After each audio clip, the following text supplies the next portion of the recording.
वो कहते हैं फल मौसम दा ते गल वेले दी, कुछ ऐसी बात।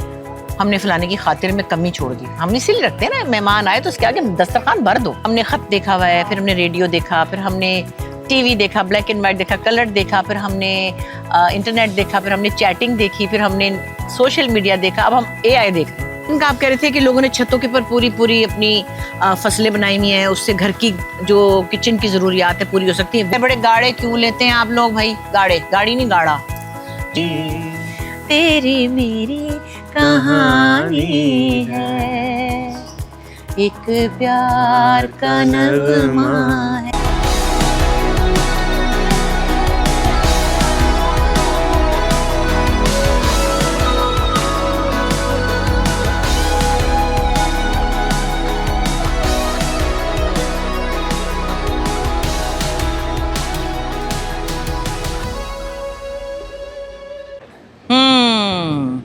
अस्सलाम वालेकुम। वालेकुम सलाम। देखिए मैं आपको कितनी सैरें कराती हूँ, समंदर दिखाती हूँ, कश्ती दिखाती हूँ। आपने कभी देखी नहीं थी वैसे। आपने सफ़र कश्ती में किया हुआ, मुझे पता। आपने एक अपना बनाया था, शो भी किया था शायद, मछेरों पे। भाई मछेरों पे तो, जंगलों में तो, झुग्गियों में तो, कोठों पे तो, सब आपके शो सच का सफर में बड़ा ही कुछ था। मैं तो देखती थी कभी कभी। ये नहीं कोठों में ऐसे नहीं, मैंने ऐसे नहीं, मतलब छत वाला कोठा जो भाई बात यह है कि वहाँ पर भी, और जो मैंने ट्रांसजेंडर्स पे किया, हाँ, जिनको हाँ, मुहूर्त कहते हैं, उन पे भी बहुत अच्छा। और मैंने वहाँ पर लोग देखे, बड़े अच्छे इंसान हैं। जो इंसान तो इंसान है ना, अच्छा ही होता है। हाँ, अच्छा भी होता है, बुरा भी होता है। वैसे ऐसा ना करे ये खामखा की वो अक़वाले ज़र्री झाड़ा करे। इंसान बड़े बड़े बुरे भी होते हैं। अच्छाई ज्यादा होती है इंसान में। अच्छाई वाली क्वालिटीज को लोग मार के बुरे बन जाते हैं, बस होती अल्लाह में सब देते हैं। एनीवे, खैर है, मुझे इतना अच्छा लग रहा है कश्ती में। सुने, मेरा दिल चाह रहा है मैं किसी दिन यहाँ पे इनसे कहूँ मुझे जरा सैर तो कराएं। आपको इस वॉल पे बैठने की इजाजत नहीं है। नहीं, यहाँ से नहीं, यहाँ पे नहीं, मगर वैसे कहाँ से चलते हुए इनके साथ बैठ सकती हूँ कश्ती पे? हाँ, फिशरीज से मनोड़ा जा सकते हैं। हाँ, वो तो क्रैबिंग वाले हैं ना। ये जो जा रहे हैं रोजाना, ये कहाँ से आ रहे हैं, तो कहाँ को जा रहे हैं? तो मैं क्यों नहीं जा रही इसमें? देखें, ये इब्राहिम हैदरी गोट से आते हैं या फिशरीज से आते हैं, और ये सारा रूट यही है इनकी फिशिंग का। ये फिशिंग वाली आपको मजे की बात बताऊं, पता नहीं आपको पहले पता कि नहीं पता, एक कोई पता नहीं 2-3 साल पहले यहाँ पे कोई मछली पकड़ रहा था, जैसे पकड़ते हैं, तो किसी ने हमारे कंपाउंड में से उनसे मछली खरीदने लगे। इतने में और लोग भी आके, मेरी मार वालों ने कहा ये क्या हो रहा है, भागो यहाँ से, उनको भगा दिया। लेकिन ताज़ी मछली इनके पास होती है, पर हमें अलाउड नहीं है, क्योंकि भाई उनका भी एक रिस्ट्रिक्टेड एरिया जहाँ पे उनको ये करना होता है। हर जगह यहाँ से आगे आने नहीं देती मैनेजमेंट। हाँ, वो तो जाहिर है फिर यहाँ पे तो, वरना हम सारे फ्लैटों वाले खड़े हो, मच्छी दे दो। लेकिन मछली का मौसम वैसे कितना रह गया है भाई, जिसमें कहते हैं रे वाले महीने हैं ना, आर वाले रे वाले, हाँ, जिनके एंड में आ रहा था, तो वो ये तो मार्च, सितंबर, अक्टूबर, नवंबर, मई से दिसंबर, जनवरी, फरवरी। अब मई से बंद है। यस, मई, जून, जुलाई, अगस्त से बस मछली का ब्रीडिंग सीजन होता है, और उस दौरान शिकार नहीं करना चाहिए, क्योंकि मछली उम्मीद से होती है। मज़े की बात यह है कि जिन मौसमों में, मतलब जिस फल का या सब्जी का मौसम नहीं होता, उन दिनों में वो खाने को दिल भी नहीं चाहता। मसलन सर्दियों में अगर आपको भिंडियाँ मिलेंगी भी और आप पका भी लेंगे तो वो मज़ा ही नहीं होता उसमें, और सच्ची बात है दिल भी नहीं चाहता। ऐसी गोभी मिलती है गर्मियों में, और गर्मियों में भी अगर आप पकाएं तो उसमें वो मज़ा ही नहीं होता। कि ये भी अल्लाह की कुदरत है ना। फल वो कहते हैं फल मौसम दा ते गल वेले दी, कुछ ऐसी बात है। हाँ, मुझे नहीं आता ये क्या था। फल मौसम दा ते गल वेले दी। हाँ, ऐसे नहीं कह गए, वे अकल की बात करके गए लोग, है ना। हाँ। अच्छा, मुझे कल जो आप बात कह रही थी ना जाते हुए, कि वो मुझे बहुत अच्छी लगी, कि हम अपने टिश्यू पेपर्स भी ज़ाया करते हैं, और इसराफ बहुत करते हैं, चीज़ों को फेंक देते हैं।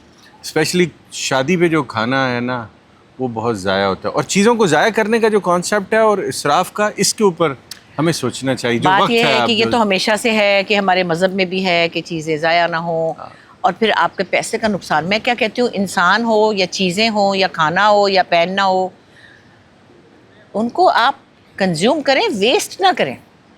सच्ची बात है। आप मुझे भी कंज्यूम करें, कहीं किसी मेरी एनर्जी ज़ाया ना करें। ये मैं अपने काम पे कहती हूँ उनको, कि जब सेट पे कभी बैठना पड़ता है ना, बेकार में बिठा दिया, 4 सीन किसी और के थे तो प्लान में कुछ गड़बड़, तो मैं कहती हूँ बेटे मेरा वक्त ज़ाया नहीं करो, मैं आऊँ तो मेरे सीन कर लो, अच्छा चलो जी, वैसे एक आध सीन में वेट करना भी पड़ता है, ऐसा भी नहीं है, लेकिन अगर आपने सारा दिन ही मेरे से काम नहीं कराया और मेरा टाइम ज़ाया हो गया, मेरी एनर्जी वेस्ट, और आपने रात को कहीं 8 बजे कहा कि पहला सीन होना है, तो आपने बुलाया ही क्यों मुझे सुबह से? तो मैं ये कहती हूँ, इंसान हो या चीज़ें हों, उनको इस्तेमाल करें, उनको ज़ाया ना करें, ये एक बड़ी ज़रूरी बात है। और अब तो हालात ऐसे हैं कि ये सब हमें करना ही पड़ेगा, करना ही पड़ेगा हमें। वाकई हम, मैं सच्ची अपनी पर अगर कहूँ तो सबसे ज़्यादा मैं टिशू यूज़ करती हूँ। मेरी आदत है, खाना खाया टिशू, मुंह किया टिशू, मेकअप किया टिशू। मैं इतना टिशू यूज़ करती हूँ कि मेरी याद है एक ज़माने मेरी अम्मा कहती थी 2 रोटियाँ खानी थे 50 टिशू खाती है, इतनी मुझे आदत थी, जो कि ठीक नहीं है। और अब हमारे हालात ऐसे होने वाले हैं, महंगाइयों के बेशुमार, कि वो पेट्रोल नहीं मिल रहा, फलाना ये वो सब कुछ है। तो अब तो ये है कि लॉन्ग ड्राइव पे खामखा भी नहीं जाना, नहीं जाना चाहिए। जाने वाले तो जाएंगे, कोई मेरे कहने से रुका कभी नहीं। खामखा के लिए आपने 6 चीज़ें नहीं बनानी। अच्छा, अब सच्ची बात है, हम आपस में भी अगर तय करें, हम दोस्त भी, चलो हम एक मिडिल क्लास के निस्बतन थोड़े बेहतर हालात में हैं, हम भी अगर दावत में 6 चीज़ें रखते हैं ना, तो हमें उसमें से 3 रखनी चाहिए, 3 कम से कम, मतलब एक दाल सब्ज़ी, एक गोश्त टाइप। और एक दूसरे की बात समझिए, ये नहीं होता कि भाई हमने फलाने की खातिर में कमी छोड़ दी। हम इसीलिए रखते हैं ना, मेहमान आए तो उसके आगे दस्तरखान भर दो, मेरा दिल चाहता है ये भी पका दो, ये भी पका दो। कई दफ़ा जैसे एक दफ़ा सुल्तानगढ़ थी, तो अगर तुमने सरसों का साग बनाया था तो पाए ना बनाती, पाए बनाए थे तो पराठे ना बनाती, ये ना करती मक्खन वाला। तो मैंने कहा हाँ, एक रिच चीज़ हो तो 2 ज़रा सादी हो। ज़रा लाइफ को प्लान करें, प्लान करना पड़ेगा, मजबूरी है। हर जगह सुन रहे हैं, पढ़ रहे हैं, एक दुनिया बदलने वाली है। हाँ। आप कैसे सोचती हैं? मैं तो उसको अपने अंदाज में ही सोचता हूँ, हर कोई कैसे बदल जाएगी, इतनी तो बदल गई। मैंने तो अभी, आपको पता नहीं, मैंने पिछले 1-2 व्लॉग में कहा था कि हमने क्या क्या देखा है, हमारी जनरेशन ने। लोगों को बड़ा मज़ा आया, बहुत से लोगों ने, बड़ी बहन भाइयों ने तारीफ़ भी की, हमारी जनरेशन ने ख़ास तौर पे, आपकी भी किसी हद तक। हमने ख़त देखा हुआ है, फिर हमने रेडियो देखा, फिर हमने टीवी देखा, ब्लैक एंड वाइट देखा, कलर देखा, फिर हमने इंटरनेट देखा, फिर हमने चैटिंग देखी, फिर हमने सोशल मीडिया देखा, अब हम AI देख रहे हैं। हाय हाय, हमारे साथ तो बड़ी बुरी हुई है। और बस सीखना भी पड़ रहा है, अब इंस्टाग्राम भी सीखना पड़ा, फिर पता नहीं, अभी भी मुझे कई चीज़ें नहीं आती हैं, लेकिन धीरे धीरे। और जब कोई बच्चा होता है, जैसे कि ये नौजवान है या हमारे, तो मैं कहती हूँ तुम्हारी अम्मी को आता है? नहीं आता ना, तो मुझे भी नहीं आता। फिर जब तुम्हारी अम्मी को नहीं आता तो मुझे भी नहीं आता। है ना, आपको भी कई चीज़ें नहीं आती। मुझे तो कुछ भी नहीं आता। नहीं, आपको ड्रामा लिखते इतना हैवी वेट, ऐसी शूटिंग करते, ऐसी मुश्किल शॉट्स बनाते हैं, वो आते हैं, लेकिन ये सोशल मीडिया के काम, इसमें जो चीज़ें हैं वो नहीं आता, है ना। नहीं आप तो मुश्किल से ही कभी इंस्टाग्राम देखते हैं। वो आपने अकाउंट्स बनवाए, मेरे मुझे तो नहीं आते थे। तो भाई अब क्या करें भाई, लोग दूसरे, अच्छा फ़र्ज़ करें, जैसे मैंने एक दिन कहा कि दफ़ा करो, नहीं मैं करती, मुझे क्या पड़ी है, मैं कौन सी इससे मशहूर हो रही हूँ, मैं तो पहले ही मशहूर थी अल्लाह की फ़ज़ल से। चलो जो भी 400 लोग मेरे वैन हैं, अल्लाह की फ़ज़ल से पुरानी मेरे ताल्लुक़ बने हुए हैं, तो क्या है अगर मैं नहीं होंगी तो? चलो मैं नहीं होती, मैं वैसे वैसे नहीं कमाती, पता नहीं, सुना इंस्टाग्राम से कमाते हैं, मुझे कोई पैसे नहीं पता कैसे कमाते हैं। खैर, मैंने फिर सोचा कि जब मैं नहीं भी होती हूँ, नहीं भी थी, तो लोगों ने पता नहीं क्या कुछ लिखा हुआ था अपनी तरफ से, जैसे बकवास करते हैं लोग, मुझे पता ही नहीं चलता था। एक दिन मेरी तस्वीर थी कोई अहमद अली भट्ट के साथ, मैं ऐसे चल के जा रही थी, किसी ने खींच ली होगी, मैंने थोड़ी खिंचवाई थी, फिर वो लगा भी दी थी, मुझे पता ही नहीं, मैं तो इंस्टाग्राम ही नहीं देखती थी, 5-6 साल पुरानी बात है। और फिर उस पर कॉमेंट भी हो रहे थे। तो फिर हमारी एक आर्टिस्ट बच्ची थी, हम सारे लोग पता नहीं अवार्ड में थे कहाँ, उसने कहा है अल्लाह आपा की तस्वीर उतार दो, तो ये गालियाँ पड़ी। मैंने कहा है क्यों, क्या वो मैंने क्या किया, मुझे तो पता ही नहीं है। तो जब मैंने कुछ खुद भी नहीं करना तो भी किसी ने नहीं बख्शना, तो चल भाई, फिर हम अपनी कोई तस्वीर लगा लेते हैं, कोई गाना लगा लेते हैं, कोई गप्पे लगा लेते हैं। हाँ। बड़ा पीला कुर्ता पहना, कहाँ से लिया था? यहाँ से। मुझे आप पता है, शॉपिंग करने की भी खास, वो लफ्ज़ क्या था अभी बोलने वाले थे आप? क्या तमीज़? हाँ। शॉपिंग करने की भी तमीज़ नहीं है मुझे। इतने बोर रंग, कोई ग्रे, कोई खाकी, कोई ऑफ वाइट, कोई जाने कभी इंटरेस्ट नहीं रहा। हाँ, I don't know मतलब why. हुसन ही इतना ज़्यादा था। नहीं, हुसन क्या मतलब, कोई बस कहते हैं, समझ ही नहीं आई कि क्या कैसे हाँ, करना लेकिन है। मजे की बात है ना कि देखिए ठंडा ठंडा कपड़ा है, हाँ। हल्का रंग है? मर्दों के पास ऐसे कुर्ते होते नहीं है, ये मैं बनाती हूँ। नहीं, वो शुरू में जब आपने कलरफुल ज़्यादा मुझे ड्रेसेस वगैरह कुर्ते ला के दिए, तो मेरे एक इस्लामाबाद में किसी जानने वाले ने कहा यार की तो खट्टे मीठे जो उन कपड़े पा फिर साथ ही कहते हैं हाँ भाभी बहुत कलरफुल वो उनकी पर्सनालिटी, और ये इस वजह से मैंने कहा भाई मुझे तो पता ही नहीं है वो कहाँ से लाती हैं और कैसे, और बना के क्या ये वाला पहन लो। असल में वो मुझे आदत यूँ है कि मेरे फादर भी को बिल्कुल पता नहीं था नीली कमीज़ तो हरी शलवार, तो मेरी अम्मी उनके कपड़े बनाती थी हमेशा, और वो जो भी था, कोई इतने शौक़ नहीं थे मगर जो भी था वो मेरी जो उन्होंने बना दिए उन्होंने पहन लिए। मुझे एक ऐसा बाबू चाहिए था वैसे बड़ी देर में मिला जो मेरा कहना माने।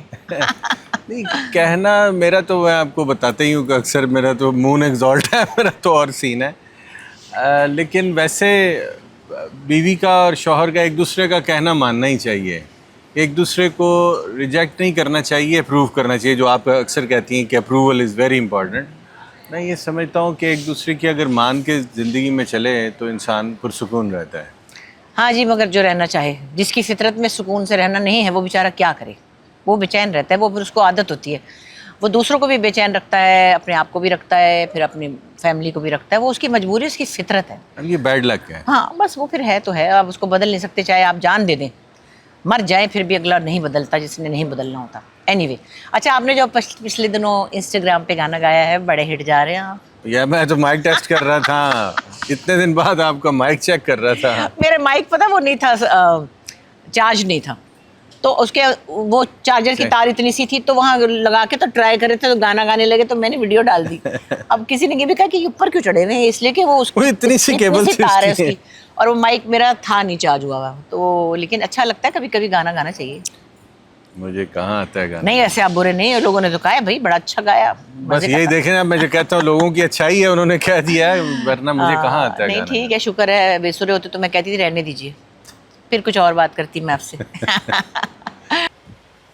ये क्या कर रही हैं? फूलों के रंग से, दिल की लगन से लिखी तुझे रोज बातें। मैं हमेशा गलत वर्डिंग्स बोलती हूँ, गाना मुझे एकदम से याद आता है, ये भूल जाता है क्या। यहाँ बैठे कितनी मजे की जगह। हाँ अच्छी है, लेकिन आप कितने खिल रहे हैं पीले रंग में इस प्लांट्स के साथ, है ना। कलर कितने अच्छे हैं। माशाल्लाह, ग्रीनरी देख के तो मेरा बस दिल समझ में नहीं आता, इतनी सी मेरी बैल्कनी है। आप क्या करे थे मेरे पौधों को, कि गंदे निकाल दूं मैं? देखिए कुछ पौधे जो कोस्टल एरियाज में नहीं चलते वो आपने नहीं लगाने होते नहीं, ना। एलोवेरा एक है जिसकी शक्ल अच्छी नहीं है, वो तो दुनिया की किसी मगर वैसे तो सारे मेरे पौधे, मनी प्लांट हैं, रात की रानी है, आपने क्यों कहा कि निकाल दें? क्यों? मैंने आपसे ये कहा कि वहाँ एक खूबसूरत जो फुलवारी और एक अच्छे वाले गुलाब आते हैं वो लगाएं। वो तो उगे ही नहीं है। Kitchen garden. अच्छा किचन गार्डन का आप कह रहे थे कि लोगों ने छतों के ऊपर पूरी पूरी अपनी फसलें बनाई हुई हैं, उससे घर की जो किचन की ज़रूरियात है पूरी हो सकती है, वो बताएं वो कैसे? सबसे इम्पोर्टेंट चीज़ आज के दौर में खुद उगाएं और खुद खाएं वाला कॉन्सेप्ट जो है ना, वो बड़ा इम्पोर्टेंट है। और किचन गार्डन अब हर किसी के पास जगह तो नहीं है, लॉन तो नहीं है कि वो उसके अंदर एक ओके अब ये भी तो है। कोई बात नहीं, कोई बात। हर किसी के पास अब जगह नहीं है घर के अंदर, कोई अपार्टमेंट में रहता है, किसी का घर छत के ऊपर बन जाता है। सिर्फ वो जो कॉन्सेप्ट है ना, उस कॉन्सेप्ट को फॉलो करना एक बड़ी इंपॉर्टेंट बात है आज के दौर की। जो वेजिटेबल्स जो बाहर से लोग खरीद के खा रहे, क्या पानी है उसमें, किस तरह के पेस्टिसाइड, वो तो है, लेकिन पॉसिबिलिटी क्या है? आए हम उधर चल के बात करते हैं। चलें, पॉसिबिलिटीज बहुत है, हर काम की बड़ी पॉसिबिलिटी। अच्छा तो ये बताएं, हाँ मैं कहती कि इसका तरीकाकार क्या है? देखिए उसको थोड़ा सा ना, हर काम को करने से पहले उसको सीखना चाहिए। और इस वक्त YouTube के ऊपर डिजिटल मीडिया मैंने देखा बहुत सारे यहाँ बैठते हैं, ट्यूटोरियल्स हैं, आप उनको पढ़ें, उनको देखें, थोड़ी सी रिसर्च करें, तो किचन गार्डन हर कोई बहुत अच्छा बना सकता है। अगर किसी के पास वो जो मैं बात अभी कह रहा था गमले हैं या कोई, अब तो आपको पता है वो उसको हैंग कर देते हैं। मैंने देखा कोई जुराबों में भी लोगों ने पौधे लगा लिए। लोग जो हैं बहुत सीख गए हैं चीज़ें, लेकिन हमारी बैल्कनी में नहीं चलेंगे ना, जैसे कुछ चीज़ें चलती कुछ नहीं चलती। हिम्मत तो करनी चाहिए। नहीं, लाल मिर्ची लगाई थी बशीर ने, वो थोड़ी सी निकली फिर ख़त्म हो गई। टमाटर भी इतने इतने से ही हैं, वो फिर या तो हमें उसमें खाद वाद का सीखना पड़ेगा, पूरी साइंस है ये, सीखना पड़ता है। हाँ ऐसे नहीं कि खुद ही हमने लगा लिया, फिर उसमें मिट्टी डाली, पानी डाला, क्यों नहीं उगा। मगर फिर भी मैं कहती हूँ कि इतनी सारी जो, लेकिन खैर हमारी तो बैल्कनियाँ छोटी हैं, लेकिन जिनके घरों पे छत है, टेरेस है, सहन है, वो शायद ये सब कर सकते हैं। जाने मैंने अभी और पिछले सीरियल में भी देखा कि लोगों ने अपने घरों की छतों पे इतने खूबसूरत किचन गार्डन बनाए हैं, एक लॉन बना देते हैं। अच्छा, मुझे ऐसा लगता था कि शायद उसमें सीपेज आती होगी, उस सीपेज की वजह से इनकी वॉल छतें कहीं ख़राब हो जाएंगी, लेकिन उन्होंने ऐसा अच्छा सिस्टम किया। मुझे लोगों ने बताया कि इसको कैसे उन्होंने कोटिंग किया, ट्रीट किया और पानी लगाते लॉन बनाया, नेचुरल ग्रास छतों के ऊपर।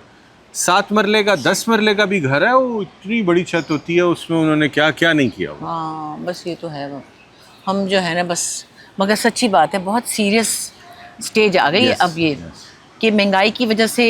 और अब ये जैसे मैं सुन भी रही हूँ, अब कुछ चीज़ें आप कहते हैं झूठी भी हैं, कुछ सच्ची भी हैं, कि हर चीज़ लोगों की पहुँच से दूर होती जाएगी और मुश्किल होती जाएगी। अब महंगाई के अलावा जैसे मिसाल के तौर पे पेट्रोल से ही सब कुछ महंगा होता है। अब अगर पेट्रोल महंगा होने की वजह से चीज़ें अपनी मकाम पे नहीं पहुँचें और फिर वो अपनी कीमत से 4 गुना ज़्यादा हो जाएं, तो बात तो वही है ना कि फिर और यहाँ अगर ये टैंकर ना आए पानी के, लोगों के घरों में पानी टैंकरों से भी आता है, गैस तो पहले ही अल्लाह हमारी कभी है कभी नहीं है, तो भूल जाएं अब। लेकिन ये बहुत सारी चीज़ें सोचने वाली हैं कि अब हम क्या करेंगे। ये राशन पानी, स्कूल सिस्टम, नौकरियाँ, पेट्रोल, ये सारी ज़िंदगी का जो सिस्टम है वो अगर रुक गया तो क्या करेंगे। मुझे ऐसा फील होता है कि इंसानों को बहुत कुछ नया अडॉप्ट करना चाहिए। हमारे इंसान के साथ जो सबसे खूबसूरत चीज़ों में है ना, एक वो एवोल्यूशन। ये इतना जल्दी चीज़ों को समझता है और सीखता है अगर उसकी विल हो, और ये करना ही पड़ेगा। खुद कफालत का कॉन्सेप्ट जो है ना बहुत ही करीब आ गया इंसानियत के। अगर ये नहीं करेंगे और डिपेंड करते रहेंगे दुनिया के ऊपर, लोगों पर, पता नहीं क्या हो जाएगा। और दुनिया जिसको हम बात अभी कर रहे थे बदल गई है या बदल रही है, मैं तो समझता हूँ कि बहुत ज़्यादा तेज़ी से। अच्छा, मज़े की बात, मज़े की तो नहीं अफसोस की बात ही है कि हमारा बशीर की तरह का मेरे पास एक मेरा बच्चा था, बिल्कुल बच्चों की तरह अभी भी मैं इससे इन टच हूँ। वो मानसहरा में रहता है, तो बशीर भी जब अपने गांव जाता है, मैंने कहा चलो बेटे वहाँ सस्ती सब्जियाँ, कहता है यहाँ से महंगा है सब कुछ। मैंने कहा है, राशन भी, कहता है दुगना, क्योंकि वहाँ पहुँचाने में जो उनको पेट्रोल लगता है, ट्रांसपोर्टेशन का। तो मैंने कहा तो तुम्हारी तो गाँव की ज़िंदगी सस्ती नहीं है, कहता नहीं यहाँ से महंगी है। तो बंदा किधर जाए फिर, क्या कहे जी शहर की चीज़ें महंगी हैं तो गाँव में सस्ती होंगी। नहीं भाई, सस्ता कुछ नहीं है जब तक कि वो अपने घर में उगा के उससे आलू खा ना ले। देखिए बशीर का घर एक बहुत हाइट पे है, और वो कितने पहाड़ घूम के वो सारा जो उसका पहाड़ी सफ़र करके गाड़ी को वहाँ पहुँचना, 10 रुपए की उनके नीचे बाजार में जो चीज़ मिलती है ना, वहाँ उनको 50 की मिलती है। हाँ ये भी है, अल्लाह खैर करे। और अल्लाह मियाँ बस फिर वही बात, मैं घूम फिर के जहाँ आती हूँ, भला कहाँ आती हूँ, आबादी कम होनी चाहिए। जो हैं अल्लाह उनको ज़िंदगी दे, आगे सोचना चाहिए। और कौन सोचेगा, जो रेडी वाला जिसके पास 2 वक्त का खाना नहीं, उसके 10 बच्चे हैं, तो वो सोचना ही नहीं, उसको आता ही नहीं सोचना। अगर उसके 10 बच्चे हैं, वो बीवी बेचारी 10 बच्चों की रोटी पकाएगी कि उनकी हिफाजत करेगी। बाहर एक बच्ची को भेजेगी, दही लेके आओ, उसको कोई ले जाएगा। एक बच्चा जाएगा, चल भाई तू उधर से नान लेके आ, रोटी लेके आ, चीज़ लेके आओ। जाओ, बच्चों को दफ़ा कर देते हैं ना लोग, बहुत ज़्यादा बच्चे हो तो कहिए पकड़ो 2 रुपये या 5 रुपये या 20 रुपये, जो चिज्जी खाओ तो जान छोड़ो। वो चिज्जी खाने जाता है, उसको ले जाता है कोई ना कोई। तो अब तो बड़ी चीज़ें जो कि मुझे लगता है ये सब तो देख रहे हैं टिकटॉक पे भी, अनपढ़ लोग कितना कमा रहे हैं, अनपढ़ लोग भी बहुत कमा रहे हैं, जो पढ़े लिखे नहीं है, मेरा कहने का मतलब है। तो बात यह कि ये बात क्यों भी समझनी पड़ेगी कि बच्चों को दुनिया में लाकर उनको देना क्या है, उनका कसूर नहीं है, उनको देना क्या है। देना तो अल्लाह ने है, लेकिन अल्लाह ने भी कोई सिस्टम दिमाग में कोई अकल दी है कि आपने कैसे इंसानों की तरबियत करनी है, उनको पालना है, उनकी ज़रूरियात पूरी करनी है, उनको तालीम देनी है, उनको आराम देना है। छोटे बच्चे को क्या पता कि मैं किस गरीब घर में आया और मुझे यहाँ पे खाना पूरा नहीं मिलेगा। आबादी अब मुझे जैसे कि लगता है कि तालीम तरबियत के साथ, ग्रूमिंग के साथ हुनर आना चाहिए हर इंसान को। उससे कैसे उगाना है, उसको सारे काम अगर वो नहीं भी सीख सकता जो ज़िंदगी में करने के, लेकिन काफ़ी सारे आने चाहिए। तो स्किल्ड वर्कर जो है ना, इस वक्त उसकी ज़रूरत है दुनिया को। ये 4 मुलाजमीन के और एक बड़े स्टाफ के ऊपर ज़िंदगी गुजारनी है, ये वाला अब नहीं गुजार ली जिन्होंने गुजारनी थी। अगली जनरेशन को कुछ करना पड़ेगा, हुनर सीखना पड़ेगा, वरना सर्वाइवल का मसला है। अब ज़िंदगी गुजारना जो है वो अयाशी नहीं है, आपकी एग्जिस्टेंस को बरकरार रखने का नाम है ज़िंदगी। चाहे आप बस पे जाते हो, चाहे आप गाड़ी पे जाते हो। अब मेरा अगला मसला एक और है, इतने बड़े बड़े गाड़े क्यों लेते हैं आप लोग भाई? गाड़ी नहीं, गाड़ा, जिसके पीछे ट्रक है, उसके पीछे 4 बंदे भी बैठे बंदूक वाले, बंदा ऐसे काम ही ना करे कि बंदूक वाले आपकी हिफाजत करें। हमारे लिए तो कोई मसला नहीं है, हमें तो किसी काम में बंदूक वाले की ज़रूरत नहीं, ना हमें कोई गार्ड चाहिए। हम तो अल्लाह के फजल से आपके सामने काम कर रहे हैं, अल्लाह का शुक्र है। हमें कोई शौक भी नहीं है। तो मतलब ये है कि अफोर्ड भी कर सकते हैं आप, मुझे पता है लोग 12-12 गाड़ियाँ अफोर्ड करते हैं। आपने क्या बताया था 12 करोड़ की भी गाड़ी होती है? यहाँ से बड़ी गाड़ियाँ लग्जूरियस कार शुरू होती हैं, इससे ज़्यादा हैं। अल्लाह तो बस 12 करोड़ से बड़ी गाड़ियाँ जो है ना वो शुरू किसी के घर बन जाएं उससे तो कितना मज़ा आए, है ना। देखिए मेरे पास कार बहुत अच्छी वाली है कार, मगर करोड़ों रुपए की नहीं है सच्ची। मैं तो बड़ी खुश हूँ उसमें, मैं आराम से उसमें जाती हूँ, ब्रांड नहीं होती, ख़राब भी नहीं होती, थोड़ी थोड़ी चलती है, मैं तो उतनी चलाती नहीं। लेकिन इतने बड़े बड़े ट्रक गाड़ियाँ, एक नहीं 15, 12, 14, क्यों? गैर जरूरी चलाना नहीं चाहिए। मुझे देखे ना, पेट्रोल डालने के लिए भी आप देखें ना, आपके मेरी पास मैं कितनी कम चलाता हूँ गाड़ियाँ। आपकी तो सूंघती है गाड़ी बस। आपने तो खाली एक शौक पूरा किया हुआ है, खड़ी कर दी बस। लेकिन खैर चले, ये मसले मसाइल तो चलते रहेंगे। हम इंशाल्लाह अगले व्लॉग में मिलते हैं। और आपने एक गाना और गाना है, फिर मैं आपका गाना डालूंगी इसमें, लोग बड़ा पसंद करेंगे। मुझे कहाँ आता है गाना? नहीं, ये तो मैं भी कहती हूँ मुझे गाना नहीं आता, लेकिन नहीं, आपको तो आता है। लेकिन मैं क्या कहती हूँ, हम गा मर लेते हैं। नहीं, आपको तो आता है, इसमें तो कोई नहीं, मुझे समझ ज़्यादा आता है, गाना उतना नहीं आता, मेरा मैं प्रैक्टिस। बस माइक टेस्ट करने वाला आता हूँ यहाँ। इतना सा आता है, इसके अलावा। चलिए हम एक अच्छा सा गाना गाते हैं। एक प्यार का नगमा है, मौजों की रवानी है। एक प्यार का नगमा है, मौजों की रवानी है। जिंदगी और कुछ भी नहीं, तेरी मेरी कहानी है। एक प्यार का नगमा है, बोले, मौजों की रवानी है। जिंदगी और कुछ भी नहीं, तेरी मेरी कहानी है। एक प्यार का नगमा है, ला ला ला ला ला ला ला ला ला ला ला। तू धार है नदिया के, मैं तेरा किनारा हूँ। तू मेरा सहारा है, मैं तेरा सहारा हूँ। दो पल के जीवन से एक उम्र बितानी है। जिंदगी और कुछ भी नहीं, तेरी मेरी कहानी है। एक प्यार का नगमा है, ला ला ला ला ला ला ला ला ला ला ला ला। बस तजर्बे से साबित हुआ कि मैं सिर्फ कोरस में ही गा सकता हूँ। चले जी बस, अल्लाह, ठीक है। Thank you.